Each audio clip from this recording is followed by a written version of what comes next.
hindi mo na kinakailangan maging matalinong tao, di ba? Na Correct. siyempre mas pabor sa'yo, maging congressman ka, di ba? Natumbok nitong si Manong Ted, di ba? Anong gusto mo? Maging executive vice president ng Tingog Party List o maging congressman? Di ba? O hindi, huwag nyo na akong i-elect dyan. Congressman na ako eh. Ako na uupo. Huwag nyo akong i-elect na executive vice president ng Tingugan na yan. Di ba? Eh kaso nagpa-elect pa rin. Bakit? Kasi mababatukan siya ni Tamba. Grabe, nakakadiri ho talaga itong pamilya Romualdez na to. Yung isa ginawang presidente ng Tingog, yung isa naman ginawang vice president ng Tingog. Para saan? Para makapwesto si Yeda. Yak, nakakadiri kayo. Dito sa video na to mga kababayan, George Garcia, bumaliktad na nga ba? Diyan sa interview niya na yan, dito kay Manong Ted Pailon, yan ho ang pag-uusapan natin dito sa video na to. Pero bago ho yan mga kababayan, kung bago lang ho kayo sa PH Update, isang like at isang subscribe.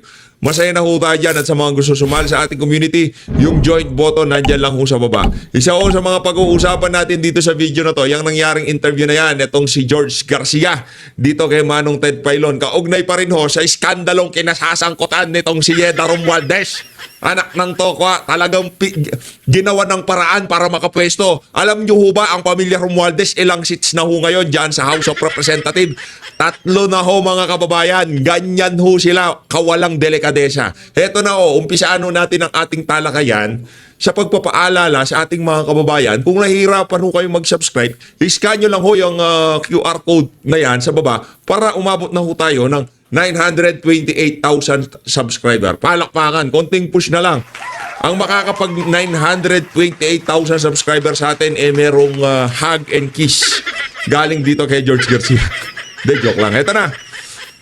Ano ba uumpisahan natin? Grabe, daming ngayon, daming ganap sa social media, ang dami ho. Eto. Dito muna ba tayo kay Tingog? Eto, Tingog na to, rin to eh. Isang kups din to eh, di ba? Hindi, dito ho muna tayo kay Pastor Apollo Kibuloy. Nung nabalitaan ho natin ito, sobrang nalungkot ho tayo. Dahil alam naman ho natin na basura ang kaso laban dito kay Pastor Kibuloy. Kung paano ayaw tanggapin kung paanong ayaw makipagtulungan ng pamahalaan sa interim release nitong si dating Pangulong Rodrigo Duterte, hindi ho talaga tayo aasa dito na kahit katiting na hustisya para dito kay Pastor Kibuloy, makakamtan niya dito sa administrasyon na to. Kapit lang, Pastor Kibuloy.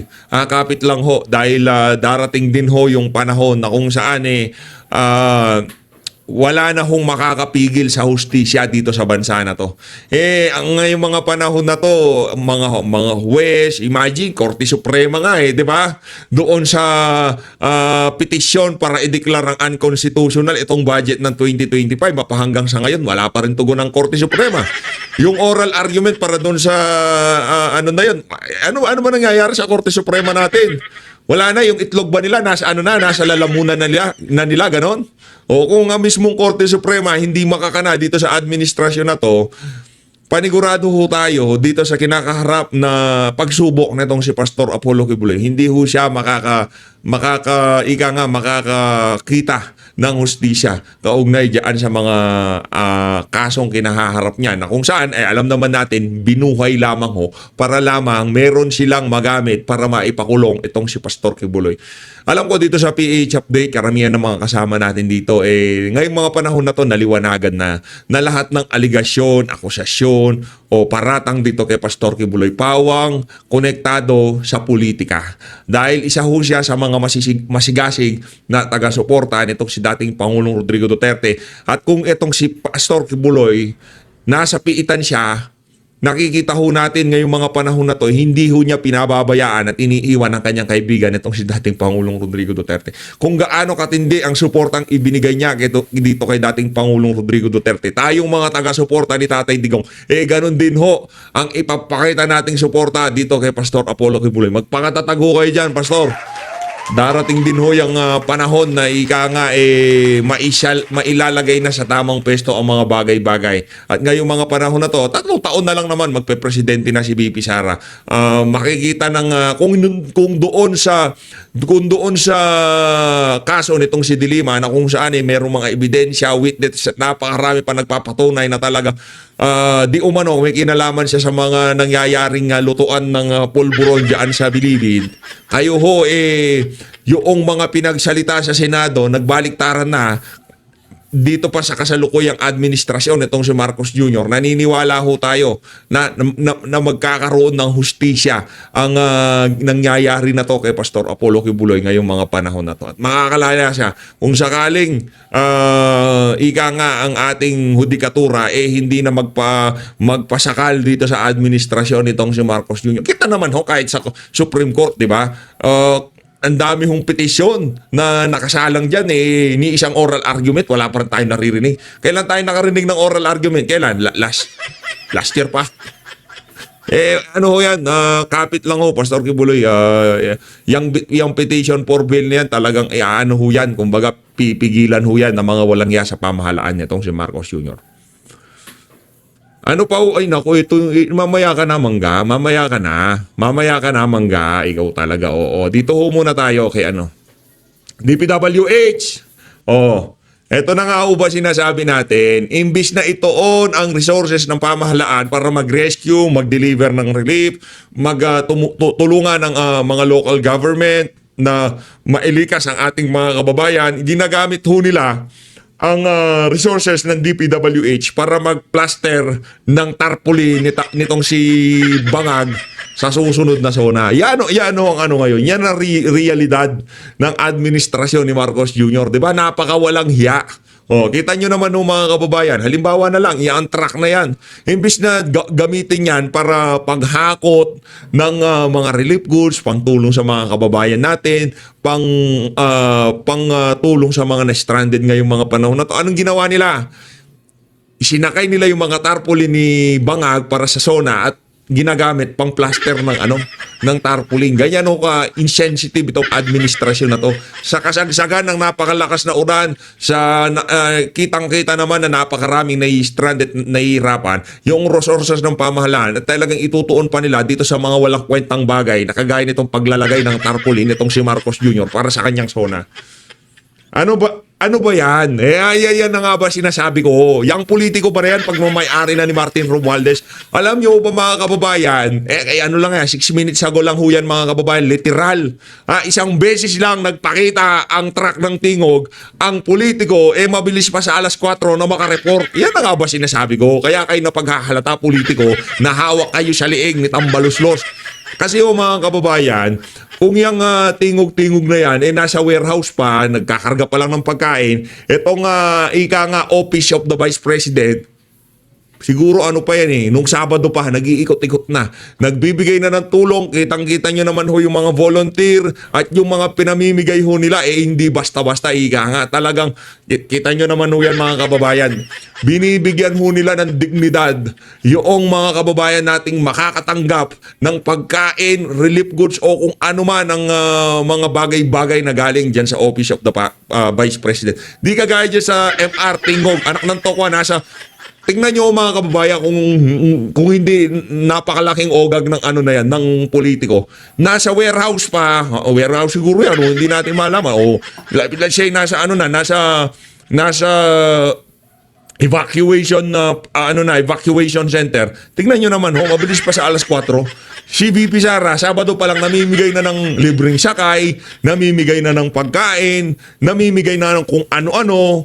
Pero hindi ho nila mabalita. Kaya naman palakpakan ho natin ang News 5. Yan naman tayo Fair tayo dito. Hindi ho tayo kagaya ng nitong politiko di ba? Eto, lipat ho tayo dito sa dami kasi natin pag-uusapan dito kay Maricel. Etong si Maricel nasa Washington ho siya ngayon. Kasama ho siya sa official entourage nitong si Arcas. Hindi mga media, matik na yan, ika nga, nakasama lagi sila sa mga galaan ng presidente. Sila ho kasi yung ika nga nagpapahatid ng mga mainit na kaganapan sa mga pinagkakaabalahan ni Bangag sa ibayong dagat. Ito, pakinggan ho natin itong si Maricel Halili ng News 5. Ito ang instruction ni Bangag at itong si Lucas Bersami. Magandang araw, update muna tayo mga kapatid. Yun, update tayo, Ipinag-utos ng Malacanang na ipatigil muna ang lahat Nako. ng preparasyon na may kinalaman sa State of the Nation address ni Pangulong Bongbong Marcos. Kasunod ito ng paglabas ng mga balita na nagsasagawa na ng pagkakabit ng mga tarpaulin, preparations para sa SONA ni PBBM ang ilang personnel ng DPWH. Sa pahayag ni Executive Secretary Lucas Bersamin, sinabi niya na dismayado si Pangulong Bongbong Marcos sa nangyaring ito dahil yung preparasyon ay ginagawa habang napakarami doon sa mga kababayan natin yung nagsusuffer at obviously nasalanta ng masamang panahon. So dahil dyan, ipinag-utos ng Malacanang na itigil muna ang lahat ng SONA preparations at ituon yung pansin at buong atensyon sa pagtulong doon sa mga kababayan natin na naapektuhan ng masamang panahon sa Pilipinas. Yan dapat ganyan. Una pa lang dapat yan na ginawa. Hindi kung ano-anong kabalbalhan. Masyado kasing maraming himas tumbong dito kay Marcos Jr. at Martin Romualdez, di ba? Mantakan nyo, DPWH, yun ang kanilang pinagkakaabalahan. Yun ang kanilang mga pinagagawa sa kabila ng napakarami hong mga nangyayaring baha, kung ano-ano pang kaganapan sa iba't ibang bahagi ng Maynila, no? Pinagkakaabalahan ng pamahalaan pagtatapal ng tarbulin itong si Marcos Jr. Ito naman mga kababayan, meron hong paalala itong si Amy Marcos sa kanyang kapatid na Bangag sa kanyang pagbisita na yan sa Amerika. Tama yan. Ano yun yung muna? Priority first. Priority yung mga nahihirapan ngayong mga oras na to. Ito. Senator Amy Marcos has urged President Ferdinand Marcos Jr. to push for Philippine interests during the trade talks with United States President Donald Trump. Ano yan? Siya na yung mga press release nyo na ganyan, walang kakwenta-kwenta yan. Nakananto ko. Oo. Puro na naman bang kabalba. Pambira o mga politiko ngayon. Makita ko si Risa Hontiveros namimigay ng tinapay o kung ano-ano na.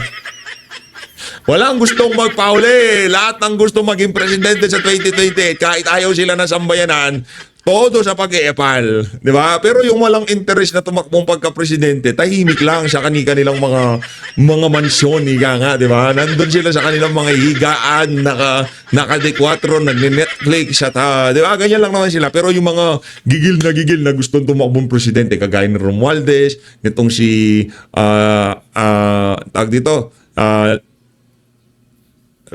Risa Hontiveros, VP Sara, normal naman yan eh.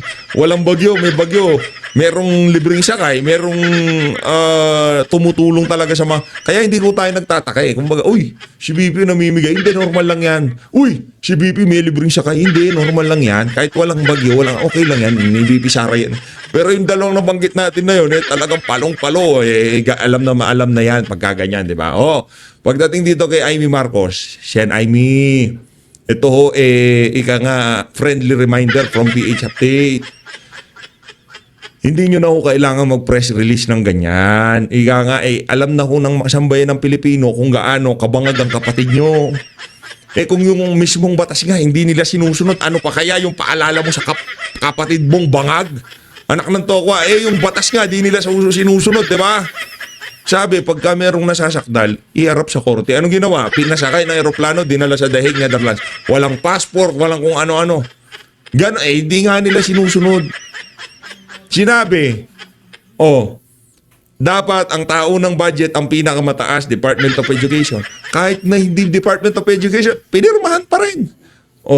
Dapat ang pondo ng PhilHealth gamitin para sa mga contributor. Anong ginawa? Kinuha nila. Tapos ibig sabihin niya, paalala mo na yan, papakinggan ka ng Bangag mong kapatid. Anak ng tokwa, Sen Amy. Yan ang problema sa inyo. Okay, puta na ho. Dami nangyayari. Hindi ko alam paano ko pagsisiksikin eh. Ito, focus na lang ho tayo dito kay Manong George. Manong George Garcia. O, yan, trader din tong si George. Nagtatrader na ho siya, siguro sabi niya nung si George, ako na lang lagi napuputukan sa mga utos nyo. Ito, dito sa video na to, ilalaglag ko na kayo. Ito, pakinggan ho natin ang interview niya dito kay Manong Ted Filon. Game! SK election. Sige po. May tanong lang po si Ruth na karagdagan po, Chairman. Yung gusto ko kasi mag-move na dun sa ano. Idol. Oo. Yung gusto ko lang malinawan na may isa kasing medyo mainit na issue na ito pong pag-upo ni Tigog Party List Representative na dating Congresswoman na si Representative Yeda Marie Romualdez bilang kinatawan dun sa third seat ng Tingog Party List. Pwede po bang pakipaliwanag muna, Chairman, paano po nangyari yan? Kasi ang dami po nilang nominees, tas may mga nag-resign. Paano po yung naging desisyon ng COMELEC dyan? Una po, Ma'am Ruth, nagbago tayo ng pulisiya nung itong nakaraan lamang dahil doon sa naging desisyon ng Korte Suprema doon sa kaso ng Guanzon versus COMELEC.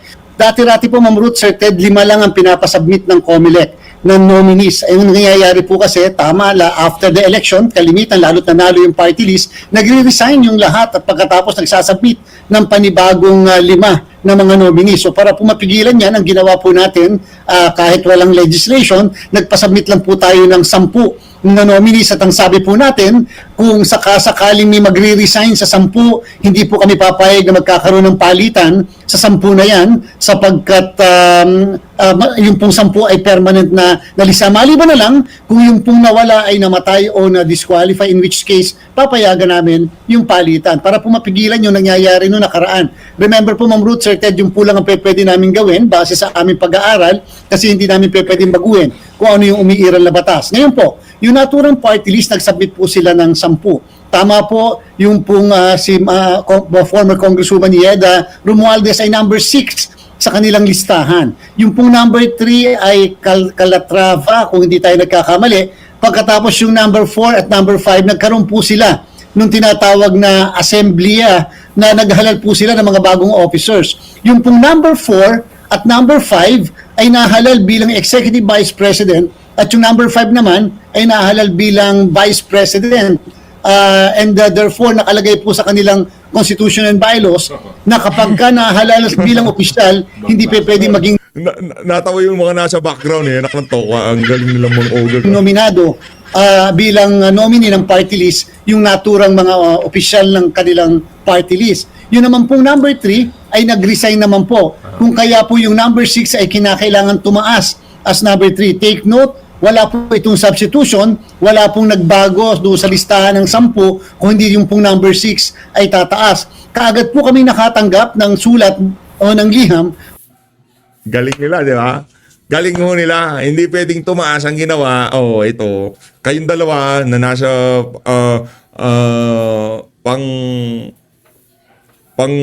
pangalawa at pangatlo, ang gawin natin, ibibigyan namin kayong pwesto sa sa Tingog. Tapos yung isa, mag-resign ka para mapwesto si Yeda. Mula sa Secretary General ng House of Representatives. At tinatanong sa amin dahil nag-resign po yung number 3 ng naturang party list na nakakuha ng 3 seats. Tinatanong kami kung sino po yung sumunod na base sa ranking at binigay po namin yung pangalan nung number 6 dahil nga po yung 3 ay nag-resign at yung 4 at 5 naman ay nahalal bilang opisyal ng kanilang party list. So siguro, Ruth, ito magandang tanong kay Chairman dito Okay. Nung una, 5 ang nominees. Sabi ho ninyo, para mas maging maayos at hindi maabuso yung nagre-resign yung 5, yung 4, etc., ginawang 10. So practically po, walang effect yung ginawa nating 10. Kasi nangyari pa rin po ito, Chairman. Lumalabas po, Sir Ted, may effect naman, pero ang point is, doon pa rin kinuha yung pumalit sa number 3, doon sa 10 na sinabit nila. Pero doon po sa nabakanting 4 ngayon, wala po silang sinasabot sa amin na dagdag dahil hindi po namin tatanggapin kung sakasakali dahil resignation po yon at hindi po death or disqualification. Pakiulit po, Chairman, wala kayong tinatanggap ka ninyo, Chairman, please. Ano po? Wala po kaming, hindi po sila makakapagpalit ng dagdag na 10 kasi kung may papalit po na 10, Sir Ted, yan pong papalit ay magiging number 4, 5, up to 10. Kasi nga po ay yung pong number 7 pala nagtataas din. So yung bakante nilang 4 ay hindi po kami tatanggap ng dagdag na 4 sapagkat hindi naman po namatay o na-disqualify yung 4 Opo, kung hindi opo. nag-resign Okay. at yung iba na-elect. So Opo. iba nag-assume. Opo. So parang yung po yung effectiveness ng 10 namin. Opo, pero Chairman, ano po, no? Again, ito po regardless kung sino ang involved dito sa pangyayaring ito, no? High profile ho kasi kaya kailangan mag-disclaimer nitong si itong si Manong Ted. High profile tingog eh. Speaker yung asawa niyan eh. Po. Kasi Chairman, merong pong 3 seats ang tingog. Yan. Okay. Ngayon, yung pangatlo kaninyo ay nag-resign. Nag-resign po, personal reason. Sir Okay, Ted. nag-resign. Okay. So, yung pangatlo na iyan, dapat ang papalit yung pang-4 at saka yung pang-5. Pang-5. Opo, Correct. kumbaga yan, yung pang-4 o kaya yung pang-5. Pang-6 po itong Yes, sir. uupo sa pang-4 na consecutive term. Alright, so yung pong pangatlo na iyan na nag-resign, assuming po na nag-resign siya talaga, ano po, for personal reason, papalit yung pang-4. Pero yung pang-4 at pang-5 kaninyo, hindi makakaupo kasi sa kanilang bylaws, nag-eleksyon sila. At nahalal na presidente at saka vice-presidente. Tama ba? Executive Vice President. Opo. Sige, Executive okay. Vice President at saka Opo. Vice President. So, kailan daw sila nag-eleksyon, Chairman? Nung nakaraang buwan lang po, Sir Ted, base po sa mga dokumento na sinabit Okay. po sa aming law department. Kapag ho ba ganyan, ang COMELEC po, tatanggapin na lang yan. Wala na ho kayong gagawin pang mga hearing o anumang. Kasi, Chairman, I mean, with all due respect, no, sa lahat, sa pagiging presidente nung partido o vice-presidente at pag-upo bilang congresswoman o congressman, hindi mo na kinakailangan maging matalinong tao, di ba? Na Correct. siyempre mas pabor sa'yo maging congressman ka, di ba? Yun, natumbok nitong si Manong Ted, di ba? Anong gusto mo? Maging executive vice president ng Tingog Party List o maging congressman? Di ba? O hindi, huwag nyo na akong i-elect dyan. Congressman na ako eh. Ako na uupo. Huwag nyo akong i-elect na executive vice president ng tingugan na yan. Di ba? Eh kaso nagpa-elect pa rin. Bakit? Kasi mababatukan siya ni Tamba. Anak ng toko, hindi ka magpapa-elect? Hindi ka magpapa-elect? Paano uupo si Eder Romualdez kung hindi ka magpapa-elect? Kumbaga, yung dalawa, hinalal nila na opisyal sa tingog, yung isa, nagbitiw. Ang Petrang Ganun ho ba yun? I mean, tinanggap na lang ho natin yun na wala na hong pag-question pa sa mga taong syempre, ito na para namang sa iba, ang hirap paniwalaan, Chairman, na ano ho ito, hindi planado itong gantong mga pangyayari para po makabalik ang isa pong pang-4 na yung term niya sa Congress. Uy, fourth termer na yung si Eda? Di ba hindi pwede yung 4 na term? Ang kapal ng mukha, ha? Maaaring tama po kayo, Sir Ted. Kaya lang po ang pinagbasihan Tama po namin, talaga, madami no? na po kasing kaso. Ang pinaka-latest po na kaso, Sir Ted, ay yung magsasaka party list versus Villamin, na kung saan ang sinabi sa amin po ng Korte Suprema ay hindi naman kinakailangan magkaroon pa ng mga hearing, ibabase lang po sa dokumento, lalo na dun sa pinaka-constitution and bylaws ng mismong party list. So, matagal na po nila sinasabi, kahit yung senior citizens dati, Sir Ted, na dapat ang pagbabasihan lagi ay yung mismong bylaws ng organisasyon ng party list at yun po ang pinaka-basis na lang ng Commission on Election. So kaya po talagang napilitan na lang kami na sundin kung ano yung constitution and bylaws nila at tanggapin yung representasyon mismo ng party list na yan tungkol sa pagkakahalal ng kanilang dalawa na nominees, yung number 3 at saka number 4 at saka number 5. Opo. So, sige, dito po sa mga nominado po ng partidong ito, lahat ho ba ng nominees from number 1 to number 10, sinuri po ng COMELEC ang kwalifikasyon ng bawat isa? Are they really qualified to take a seat in Congress kung sakali? Yes po, Sir Ted. Ito po ina-publish pa natin dahil mandatory requirement po yung publication sa newspapers ng lahat ng nominees para po yan ay notice to the entire world para kung sino gusto mag-question. Well, as of as of ngayong araw na to, wala pong nagpapile ng question o petition or opposition doon sa listahan na kanila pong naisubmit sa Commission on Elections. So therefore, base po sa mismong batas din, yung Republic Act 7941, kung walang magke-question within a period of 5 days from the publication ng listahan, ito po ay final list for this term and therefore it cannot be disturbed. Okay, cannot be disturbed, meaning wala na hong magagawa pa ang sino man dito to question the qualification of the nominee. In this particular case, Chairman, yung pong ika-anim na nominee ay nanungkulan bilang regular district representative from 2016 to 2019. And then, siya po ay naging party list representative ng 2019 to 2022 and 2022 to 2025. So that is 3 consecutive terms po bilang miyembro ng House of Representatives. The Constitution says under Article 6 and Section 7 na no member of the House of Representatives shall serve for more than 3 consecutive term. Ba't manunungkulan ng 4 na beses yan si Eda dyan sa House of Representatives? Di nyo ba kukwestiyonin yan? Tama ba? Bylaws o konstitusyon? Kayo naman, Chairman George. Bylaws ng Tingog Party List o ang saligang batas ang ang tawag dito, ang mananaig dito sa usapin na to? Chairman, how do we construe that provision po vis-a-vis itong medyo novel situation na merong uupo ng pang-4 na consecutive term, Chairman?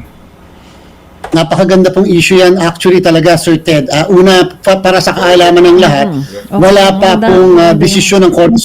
Napakagandang issue niyan, pero basahin mo lang ang saligang batas, maliwanag pa sa sikat ng araw na mali ang mangyayari na yan kung sakali man na uupo itong si Eda Romualdez ng pang-4 na beses yan sa House of Representatives. Alam nyo naman, nakalimbag sa saligang batas na hindi pwede yung pang-4 na beses, 3 beses lang, okay ka na sa 3. Pahinga tapos balik na naman, ganun lang naman yun. Pero ipagpipilitan dahil baka si Eda Romualdez yan, baka asawa yan ni Martin Romualdez, baka hindi makapalag dyan si pangalan to? Itong si George Garcia, di ba? Suprema tungkol sa bagay na yan doon sa issue, yung gray area po yan eh. Ano ibig sabihin ng gray area? At hindi po ang COMELEC ang magre-resolve at nag-resolve sapagkat as far as we're concerned, so long as walang nag-file ng petition, question, opposition patungkol sa napakagandang issue na yan, hindi po namin pwedeng i-resolve yun, Sir Ted, sapagkat hindi po ministerial ang duty ng COMELEC kapag kagandang mga issue.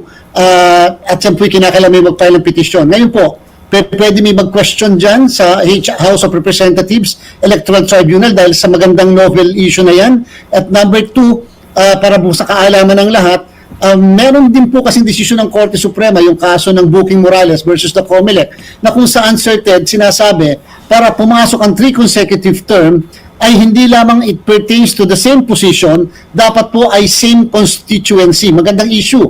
Ang tanong, kung yung ba ay ang unang termino ay sa mismong distrito, pagkatapos 2 termino ay sa party list, yan ba ay 3 consecutive term o yan ba ay interrupted na 3 consecutive term? So, yung po yung isang maganda dyan po, hindi lang po umabot sa amin, Sir Ted, yung legal issue na yan, sapagkat wala pong nag-question tungkol sa bagay na yan. Is the Booking Morales mayoralty issue in the Constitution or COMELEC rules lang po?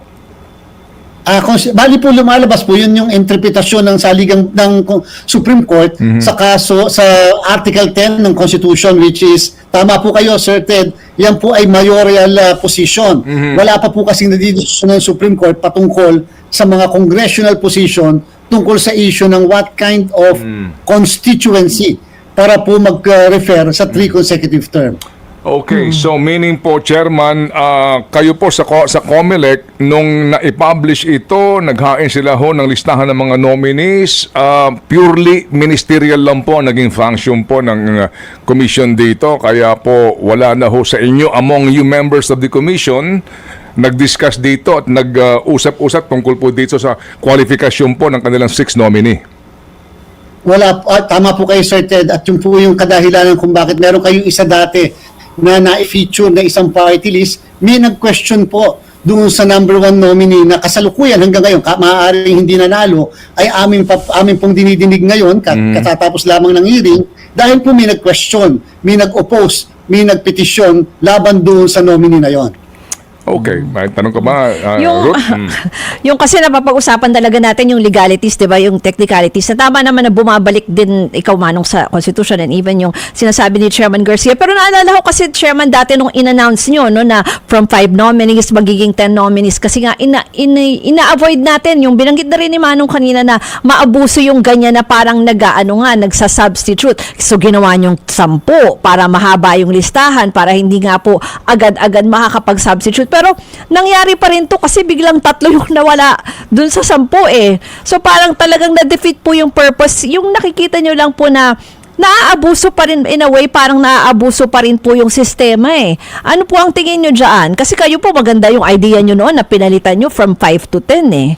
Yung list of nominees. Alam po, Ma'am Ruth, kung napansin niyo po medyo at napakahirap din po talagang ipaliwanag sagutin. Pero sa bandang huli po talagang yun ang dahilan kung bakit kami matagal nang nagsasabi, nagpupursige na i-revise yung ating pong batas sa party list. Simula po nang gawin kasi yan, mga mahigit ng 20 taon, wala pa pong pagbabago. Sa bandang huli, kita niyo po, kami po ang nasisisi sa pagkakaroon, napaka-limited po yung pwede namin gawin kasi tagapagpatupad lang po kami ng batas. In fact, yung pong paglalagay ng limit na 10 lamang at wala nang palitan, aaminin ko po, nung ginawa natin yan, lakas loob lang natin ginawa yan, na may posibilidad na may pumunta sa Korte Suprema. Ang tanong ba yung bang ginawa ng COMELEC ay pag-amend nung provision ng batas o yan ba ay pinapayagan o papayagan? Wala naman po nag-question. So, okay. Pero ang katanungan ngayon sa pangalawa, yun naman po, kung nasa 10, merong question dyan, may mga nag-resign, ano ang gagawin ng COMELEC? Yan pong bagay na yan,